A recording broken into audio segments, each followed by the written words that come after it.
'జో' movie గురించి మాట్లాడాలంటే 2 hours 30 minutes run టైమ్‌తో డిస్నీ హాట్‌స్టార్‌లో స్ట్రీమ్ అవుతుంది. ఇంక స్టోరీ విషయానికొస్తే జో కోయంబత్తూర్ అనే ఊర్లో అతను ఒక కాలేజ్‌లో చదువుతుంటాడు. అతనితో పాటు వాళ్ళ ఫ్రెండ్స్ కూడా చదువుతుంటారు.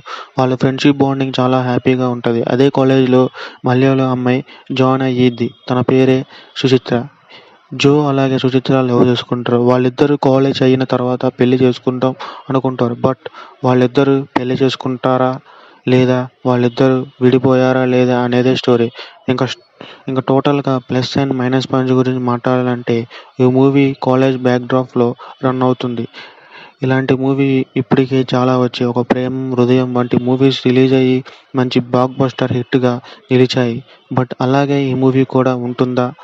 అంటే కంపేర్ చేస్తే ఈ మూవీ కూడా అదే ఫీల్ వస్తది. బట్ వాటి అంత ఉండదు. ఇక క్యారెక్టర్ విషయానికొస్తే జో అండ్ సుచిత్ర క్యారెక్టర్‌కి యాక్ట్ చేసిన యాక్టర్స్ వాళ్ళ క్యారెక్టర్స్‌కి న్యాయం చేశారు. బట్ మూవీలో ఏదో మిస్ అయినట్టు ఇంకా ఏమైనా మంచి సీన్స్ ఉంటే బాగుండు.